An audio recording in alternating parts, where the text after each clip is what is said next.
Okay, guys, we're going to do this again. When I say the devil is busy, the devil is busy. And when I say I had a delivered message for you guys, it was. So we're just going to try it again. Usually I put my hands up and be like, you know what? It's too many technical issues going on. But no.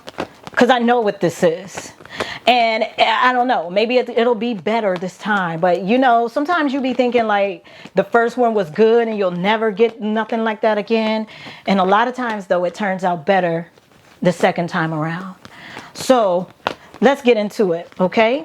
So with this collective reading here, Spirit instructed me to start off where I left off at. To those of you who was able to see that reading about the unavoidable, embarrassing moments that's going to happen. And in that reading, I told you guys a story time regarding my dreams. And to those of you who aren't new, y'all know usually this is how it starts off with collectives. It always starts out with some sort of dream or message that I get that's, you know, meant for the collective. And this is just a pickup from that.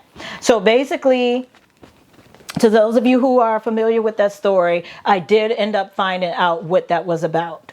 A lot of it, even with my twin, I ended up finding out what the message was in that, because they did show, and I put this on my second channel. So to those of you who haven't followed me on that yet, please go over there. It'll be a lot more like personal posts over there. It's more of like a vlogging kind of channel, and more twin stuff is coming up soon with that, to fill in those spaces when me and Strauss aren't really out doing much. Okay, so here we go. So basically, the first thing I did find out is that had I waited long enough and just was brave enough to see what would happen when that bus pulled up with those last 3 divine masculines in there that was like deteriorating away, I would have found that the message was to just be patient in myself and then to trust what that was, because Spirit showed me that had I allowed it to happen, my energy would have been very healing to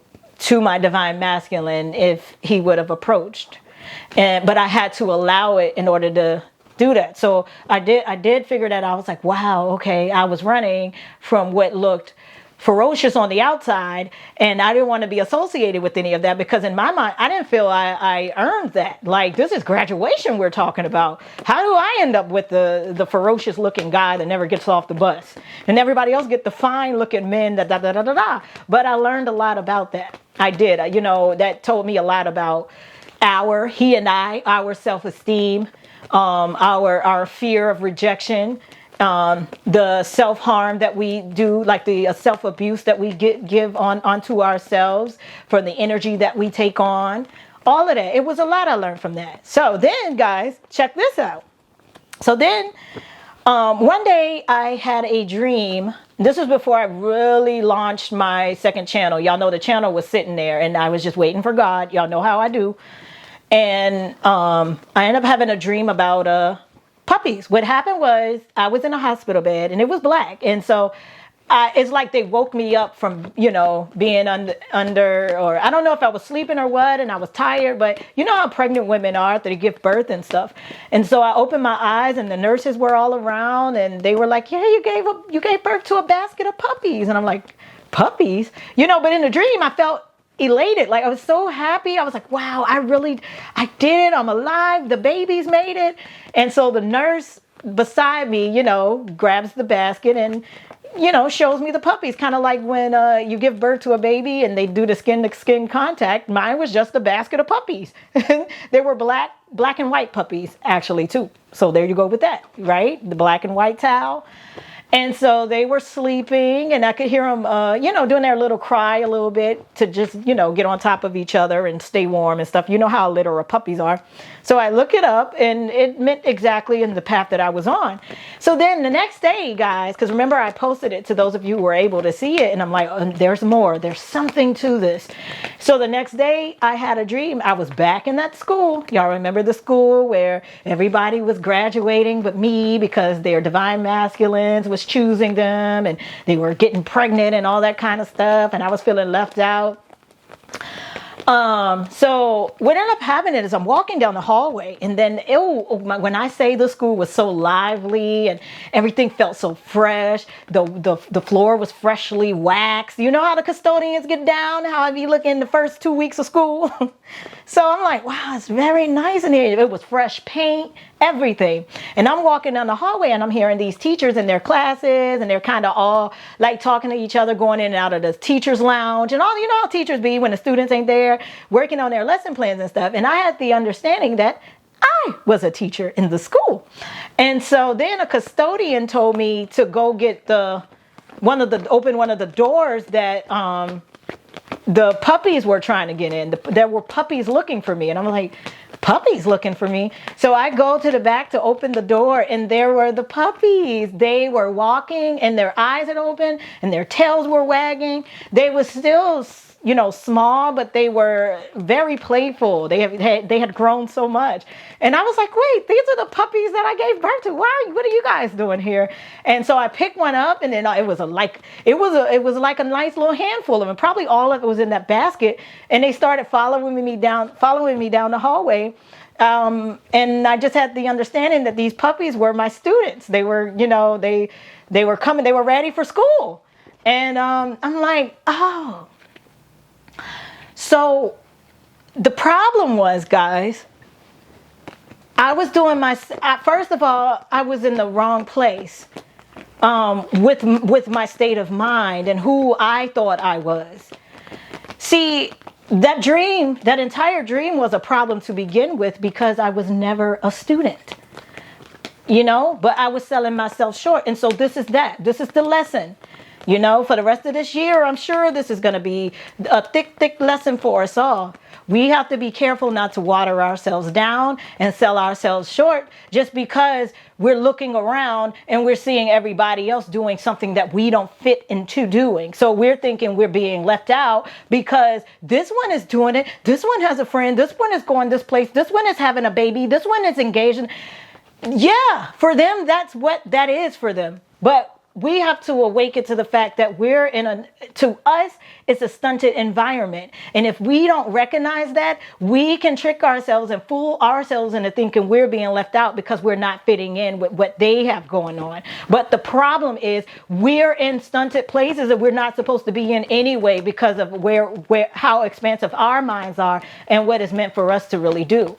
Sure, it would be fine for us to be there if it was meant that we're supposed to do what they do. We're not doing what they're supposed to be doing because we're not meant to do what they're supposed to do. And we're only seeing it because we're stunting ourselves by being around stunted people in stunted environments. We're not getting to what God has for us. It's time for us to awaken to our purpose. And a lot of times we can fool ourselves. Think about my dream. I'm going through all of that. Right? Every day, remember? And the school kept getting less and less. And I'm trying to figure out, you know, what's going on. Like, why everybody getting things? They getting the things that they deserve because they deserve them. And we're thinking that, well, I was thinking that I was just being left out when really I had to be in the right place aligned with what God had for me to see what I earned. I did earn what I got, but I was in the wrong position. I was watering myself down. I was being a student when I was designed to teach. And so because I was in the wrong realm, I was in the right place. See, that's a catch too. That's a catch too. We could be in a certain place, but our perception could be the block. It could keep us from seeing what we need to see. Because I was looking at what was right in front of me, I had only limited expectations for myself because it was all that I could see. But it wasn't what was in my heart or in my mind. But because I was only using my eyes and I wasn't tapped into my whole, like, all of my being to get this figured out, I was freaking out. And I started behaving in ways that felt like, well, I started feeling rejection. When really I was only feeling rejection because I was subjecting myself to feeling rejection. Had I changed my perception and investigated the situation, like, because remember it wasn't adding up. I'm like, man, I really did earn to graduate. But you can't earn to graduate from something that was not meant for you to graduate from when you're the fucking person that you're the fucking person that created the program that these students are graduating from. So we're being called to really keep our minds open. And we have to understand that this lifetime, a lot of us, not a lot of us, but the ones that's running into this and may have freaked out when they heard my story during the collective reading, it's because we are blueprint creators. So no one can't help us. They can't support us in something that they don't understand. They can't teach us anything that they haven't been taught. It's just what it is. So a lot of times we're going to run into situations where our friends and family can't support us. We got to kind of get out there and make shit happen first. And then they will get it sometimes, but they still will never understand it if it is that they resonate with where they are. You know, they're not the wrong ones. We're the ones that's in the wrong place, because of what we were designed to do. But the way that you awaken to that is to realize what's happening around you. And once you realize, like, this can't be rejection because I know I worked hard and I earned this and I sacrificed that. It's as simple as perception. And it's as simple as, well, it's not easy to face your fears. But what I can say is you find your purpose because it's always around obstacles and fears. And if you choose to find ways to overcome those obstacles, you unlock more and more to what your life purpose is and who you truly are. That's what that is. And the example that I gave y'all, the content that I lost was with getting stressed. That's when my life really changed. Before then, Spirit was telling me things I didn't understand, right? I was still dealing with heartache from my ex, right? 9 years, going on probably 8-9 years around this time, right? And I started watching tarot, and all because really I was just looking for audio horoscopes because my screen reader wasn't as advanced as it is now. So I was like, man, I wonder if I could find something where it could read, like I could look at an audio on YouTube.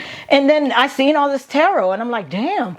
There's like a whole, it wasn't as big as it is now, but it was starting to grow. And I'm like, wow, people really, and it's like, what? Love messages with tarot? Let me see. And then I found my favorites because this one reader was going through what I was going through, like, you know, getting over like the ex and all that kind of stuff. And then I saw like divine masculine. What's that? Because I always felt my situation was different, you know. And the example I gave y'all too was that, first of all, I was born blind. And the reason why I gave y'all that example was to get y'all to see that if you even feel like the different person in your family, hello, it's because you're probably going to be all different all your life. You're never going to fit in too much, you know? And it's still as a blind. So since the beginning of my birth, there's not but so much that my mom or anybody in my family could teach me, because none of them are blind. They will never understand. And so that was the beginning of feeling misunderstood for the rest of my life. But it's not about just sitting there and taking it. It's about using it to my advantage to unlock things and face fears and overcome obstacles all the time and figure out how to get creative with that, to be an expansive being, to then pave the way for other people that will follow me afterwards. You know, blueprint creators. They are usually born different in some kind of way, and they usually don't blend in with their families. They're usually very different from their families. Okay? So that was that. And so, like I said, an example that I used was, for us, it's about facing those fears. And so for them to tell me, while I'm watching this tarot, they're telling me, you're going to read tarot. Like, I'd say, what? Because at the time, they were using, like, some people read it, they look at the pictures, right? And then they get these messages from the pictures. And so in my mind, I'm like, no, that can't be spirit because I can't see. Like, so how am I going to be able to interpret the cards and look at the pictures like everybody else? And I learned, again, channeling, just like my dream. That's the problem. I keep spending time, in which I'm going to say this, I'm sure this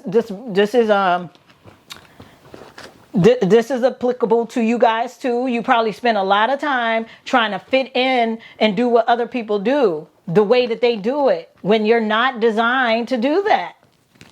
So I didn't pay, and this is how spirit do. Spirit will take you all around the world, right? Because they know if they keep pushing you at it, you're gonna self-sabotage. You're gonna fuck it up. I mean, it's just human nature. It's what we do. We're so hard-headed because of the frequency that we're in. Everything is slower and heavier and more torturous than higher frequencies. And so they, all I heard was, you're going to do that. I went to the metaphysical shop like January or February and got them cards, got an amethyst heart, was when I started to learn a little bit more about crystals. And then I carried on because I heard no more direction with it. I got no more guidance from it. So I just stuck the cards in my top drawer. I'm like, okay, whatever. They say I'm going to read cards. I only had two choices: to do it God's way or die to a certain degree, because eventually I was going to be so sad and lonely on the inside, I was probably going to drink myself to death, or being drunk, getting into car accidents and shit with the people that I was hanging around, because it was a dark space for me, because my soul was not happy. It was getting stunted and it wanted more. It needed to experience more. And these are the points and times in your lives that you need to think about, because on the other side of all of that, it's just your soul saying it's time to face fears and do more, or else. Or you're going to keep repeating yourself, harming yourself, getting yourself into dark spaces, doing dark things with dark people. And then you're going to be the one feeling lonely and left out. And those people are not going to be bothered, because those people are where they are supposed to be, operating the way that they're supposed to operate around you and your reality. And reflect to you whatever it is that you need to know and see to either advance yourself or surrender to it and have self-pity over yourself. And then you slowly kill yourself. So that's that. And then something had to give, right? Because I'm like, this is too much. Like, one day you just wake up and you get so fucking tired of yourself. And that was me. I got tired of seeing the same shit and feeling sad. I'm like, there's something I'm not doing. There's something I'm avoiding, right? And then that's when I decided I'm going to guide dog school. And because I always wanted a guide dog, but I never wanted to do what it took to get it. Like, my mind wasn't aligned with what I needed to be aligned with to do that.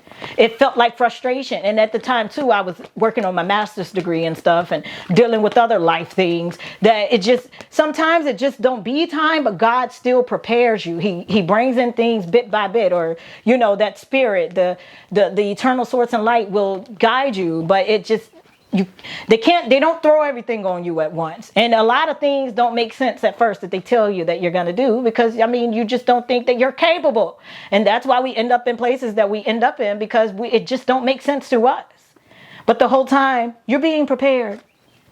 You're being prepared. And let me tell you how bad it gets, to how many leaps of faith you have to take without being able to have that encouragement and support that you're sitting around waiting to come first. That's not going to come first. You're going to have to get out there and do what you need to do. And then that stuff kind of follows, but you'll never be fully understood.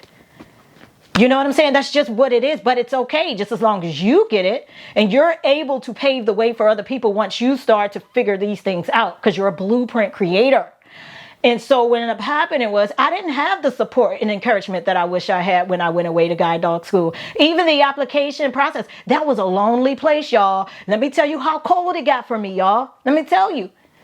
When it was time to fill the application out, thick ass package, I even had to do two years of mobility training with the cane. One of my biggest fears. I never wanted nobody to see me out walking with no cane. They already stare at me, but I didn't realize how much that cane helps people identify me. Whether they look at me funny or not, it still created a protection barrier for me, in the sense of, okay, it's clear. So if you want to be an asshole, then now it's on you. I'm not taking on your ignorance, because that's what I was doing. I was taking on all the weight of the world from denying myself of who I truly am.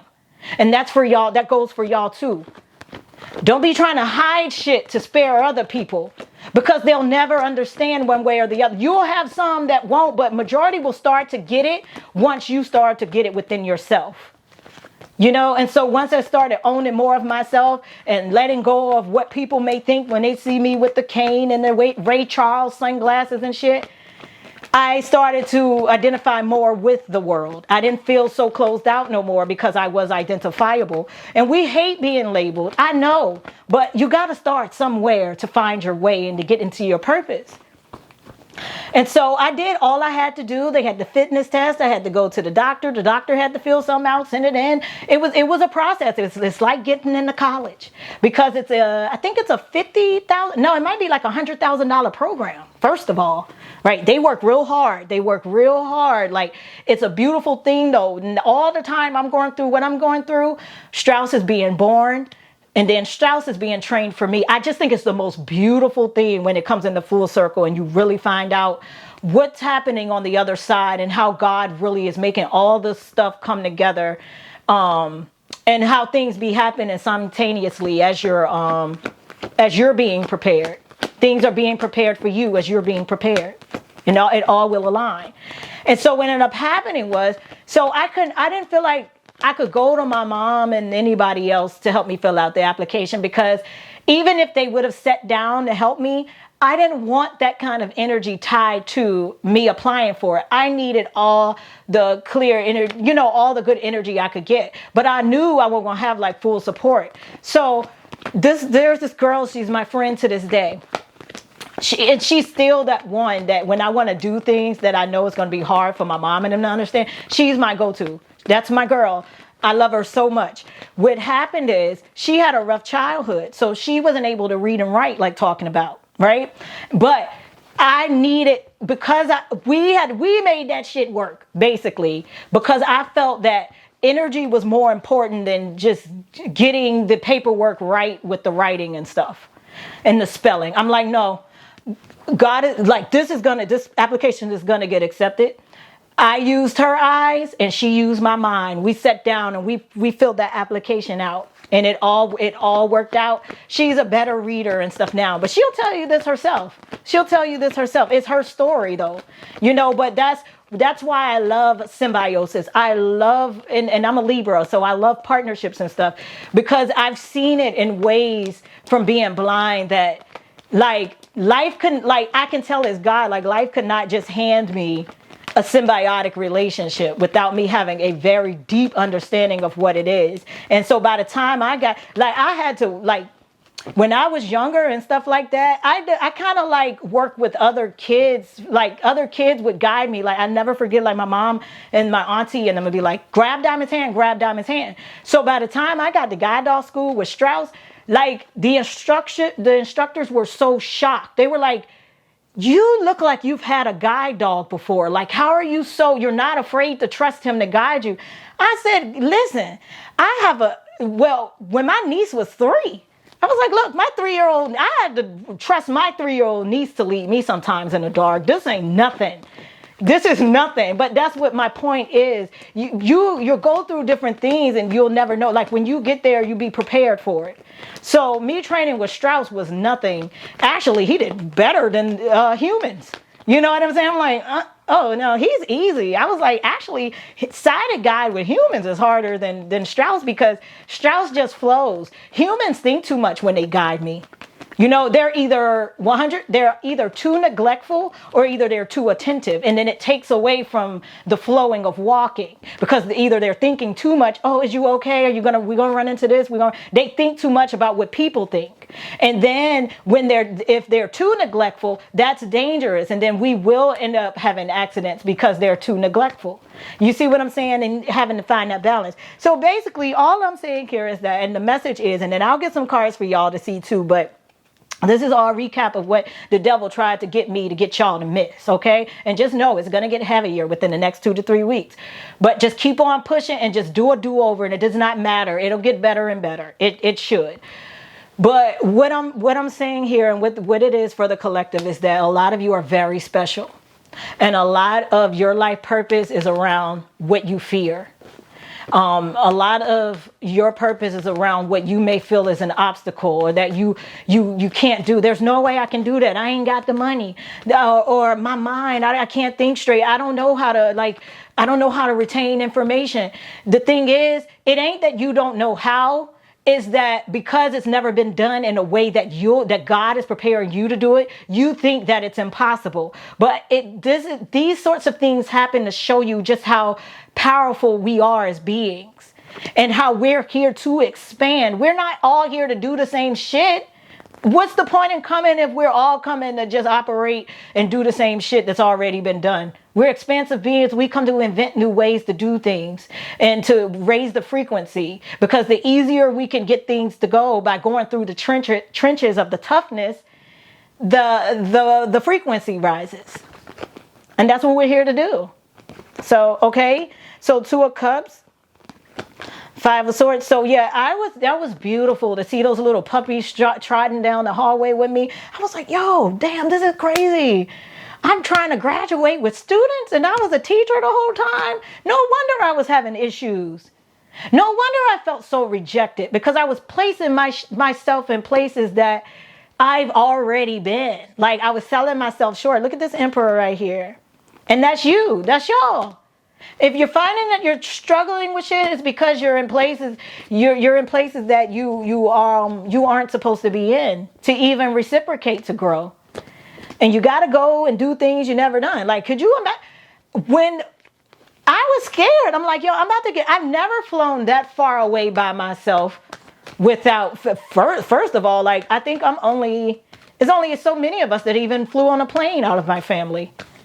One, and then two, to be honest, I'm not going to make it a race thing, but I'm trying to paint this picture for y'all, because all my life I've been around, for being blind, I've been around all different types of races and stuff, because one, if there are like a lot of times, like black people, when it comes to therapy and getting these sorts of resources, and one, we weren't allowed them in the past, right? So now that these are open to us, we don't have a history of practicing going to therapy and stuff, because those sorts of resources was not reserved for black people, one. And then two, then we started to tell ourselves we don't need it, two. So with me, I was always around like different races. It wasn't too many with my skin color doing the things that I used to be successful in, even down to eating with the city council and writing these papers in elementary school about safety and people's rights. And I was just a different kind of kid, just like some of y'all watching this collective reading. Y'all know what I'm talking about. So I was usually always only the black little girl. And not only am I black, but I'm blind. You see what I'm saying? That's how you can tell, like, something's a little different. You know when you're different. You know when you're different, and like how your path is going to be cut out for you. And so even the Go to God Doll School, I was the only black girl there, from my understanding and what they told me. And from the voices that I heard too. Until there was this young girl named... and I want to say her name because I think it's very telling. Her name was Ebony, and she was the only other black person, and she had community service there. So she had to work in our dining hall for community service. But she liked it so much, she was like, "Oh, I want to work here, da da da." And then we started like telling them, like, y'all should let her work, give her a job. And she was really good, she was really good with the blind people. So I had a feeling that time, through that community service, she even found her purpose. She loved us so much, and we loved her. And I thought my other blind friend was joking when she was calling her Ebony, because she's just my friend, the friend that I met there. She just cracks jokes so much. She's the loudest in the room. She was just something else. But anyway, I say all that to say, until she came, I was the only black girl there, too. So, like, had I sat around and observed all of this with my family, they wouldn't have let me go. They would have put more fear inside of me. I had to do things so differently to be able to do something different. You're not going to have the support and the encouragement that you think you should have before you go. That's kind of like putting the cart before the horse. But us, with common sense, we would think that you would get the encouragement and support, the upliftment first, and then you go. You can, but it's not going to be from who you think or from where you think it's supposed to come from. Like I said, I had someone illiterate help me fill out my application. She was my eyes and I was her mind. And we got that shit done. But because we did that together, now she's a better writer and reader. Because not only did that happen, from that point on, we started to do more stuff together to get shit done. And then, like I said, and then that goes down to, like I say, even with having 3-year-olds guide. How was I when my niece was 3? Was I like 21 or something like that? Yeah, I ain't scared. Like, I done been through some stuff. Like, so Strauss for me was a piece. Actually, Strauss was easier than a human. I'm like, no, he do way better than the humans. Trust me. And they just found it to be the funniest thing. But they arrived at so much through me too. That's what I'm saying. You don't know what your being daring is going to do for other people. What kind of messages you're going to give other people from just showing up. Just showing up, not even starting to work yet, but just showing up. Your presence, them learning about you. You come from a different world. You're just as special as they may be. But when these different worlds start to infuse together, you can make some magic. And we had a good time at that guide dog school. Like that was, I think that was even the first time that they paired us the way they did. They had 3 partially blind and 3 completely blind. And when I say that was moving too, that was so moving and beautiful, because the 3 blind would ask us, the partially blind, is the sun out? And I remember that one day I cried during training when one of my completely blind friends was like, what's the weather like today? And I was like, oh, I can tell, like, it looks bright outside, like the sun is out. It doesn't even, but I can feel when it's cloudy outside too, though. So I even know what it feels. I felt like I was so blessed to be in the position that I was, and even as a Libra, because I know what it's like to feel and not see. And I know what it's like to get a glimpse of things that my 100% blind friends will never get to see. But to be able to help them or tell them, like, yeah, it's raining outside today, da da da da da. That was dope. I was like, yo, we take like so many things for granted, but to have those full body experiences like that, that is how you know. That's how you know when you are starting to align and you're starting to work and you walk in your life purpose and you're unlocking shit. That shit feels good. It feels like a miracle every fucking day. When you're right. And I'm going to tell you, it's something you would never want to trade. And that's why a lot of times y'all hear me talk about guide dog school, because like, I don't even think I could ever write it enough or tell y'all these stories enough in comparison to what it really done for my body and how healing it has been. Even me doing these readings now, I'm getting vision back in my peripheral, but I don't talk about it much because I'm still working through it and connecting with it. And I don't like to be too dependent on it, because that's not how I was raised. Like I went through so much to arrive here that, I want to take my time with that. But, he's a miracle worker. But this goes to show that the more you face your fears, and you overcome those obstacles, and that frequency heightens, you can naturally heal your body yourself. That's why it's important that we start to view obstacles differently and not pile on and make trouble for ourselves, because that's all we do. And because you're still going to have to you're either going to have to face it or die. That's the game of life. And then so you got to use all these tools, learn about universal law, unity, symbiosis, all those sorts of things as you journey along to get this shit figured out. But you got to get it figured out. And like I said, the way you get your clues is think about what your fears are and think about what those obstacles are. And I guarantee you, whatever those fears are and whatever those obstacles are, your life purpose and that healing, everything, those awakenings, all that stuff is right on that path. Right within there. Every single time.